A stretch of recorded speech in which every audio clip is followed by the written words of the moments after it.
coronavirus merupakan keluarga besar yang menyebabkan penyakit infeksi saluran pernapasan, mulai flu biasa hingga penyakit yang serius seperti MERS dan SARS. Penyakit ini terutama menyebar di antara orang-orang melalui tetesan pernapasan dari batuk dan bersin. Virus ini dapat tetap bertahan hingga 3 hari dengan plastik dan stainless steel. Dapat bertahan hingga 3 hari atau dalam aerosol selama 3 jam. Sesuai hal tersebut, coronavirus hanya bisa berpindah melalui perantara dengan media tangan, baju, ataupun lainnya yang terkena tetesan batuk dan bersin. Dengan adanya virus corona ini, pasti akan menimbulkan berbagai dampak, seperti contohnya pernikahan dini. Kementerian Pemberdayaan Perempuan dan Perlindungan Anak melaporkan peningkatan angka perkawinan anak selama pandemi COVID-19. Perkawinan anak menambah risiko yang harus dihadapi anak selama pandemi. Tulisan ini mengulas penyebab perkawinan anak selama pandemi beserta kebijakan dalam menghadapi fenomena ini.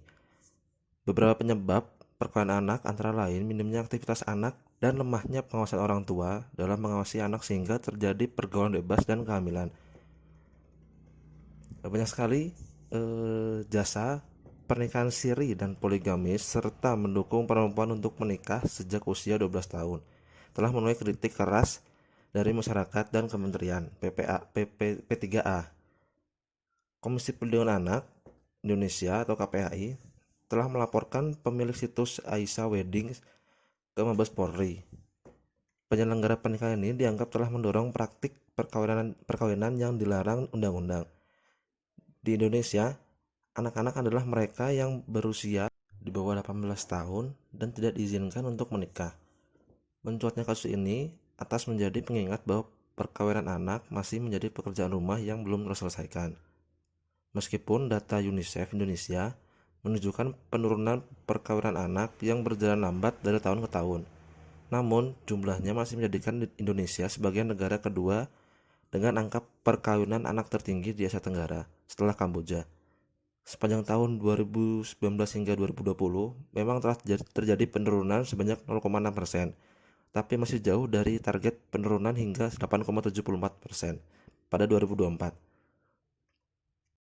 Penutupan sekolah, kondisi ekonomi yang menurun, serta terhambatnya bantuan untuk keluarga terdampak memperbesar potensi anak perempuan menjadi istri sebelum berusia dewasa pada tahun 2030.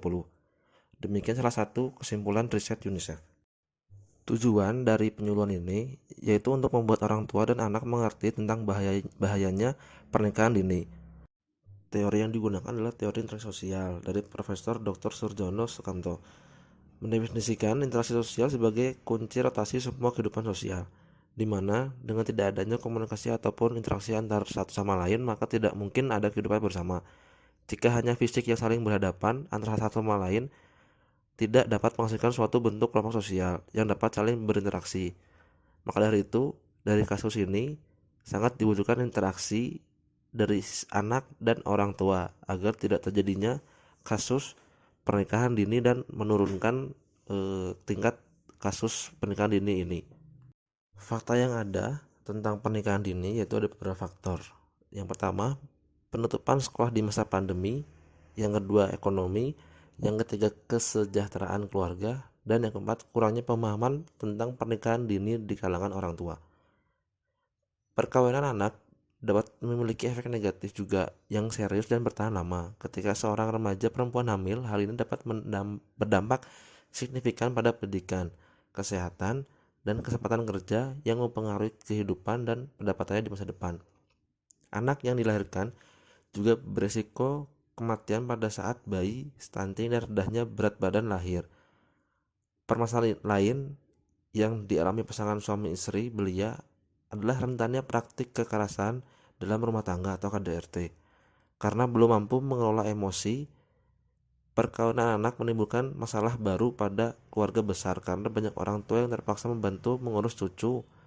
Pada kasus perkawinan anak dengan pasangan yang belum siap secara finansial, maka akan menggantungkan beban pada keluarga besar. Di masa pandemi ini, angka perkawinan anak juga tetap meroket. Menurut Kemen PPN dan Bappenas, 400-500 anak perempuan usia 10-17 tahun berisiko menikah dini akibat pandemi COVID-19. Penyebab meningkatnya angka perkawinan anak pada masa pandemi tidak jauh berbeda dengan penyebab perkawinan anak pada kondisi normal. Perkawinan anak tetap dilakukan oleh kelompok miskin dan kurang pendidikan. Kondisi kesejahteraan yang terus-menerus ini telah memaksa orang tua membiarkan anaknya menikah. Solusinya yaitu memberikan edukasi kepada anak dan orang tua agar mengurangi adanya kasus pernikahan dini di kalangan remaja. Kesimpulannya yaitu dengan adanya kasus pernikahan dini ini tentu akan banyak pro kontra di masyarakat dan juga akan banyak sekali berdampak untuk kedepannya bagi pasangan muda yang melangsungkan pernikahan dini ini. Maka dari itu diharapkan orang tua dan anak untuk bijak dalam menyikapi kasus ini agar dapat mengurangi tingkat pernikahan dini di Indonesia.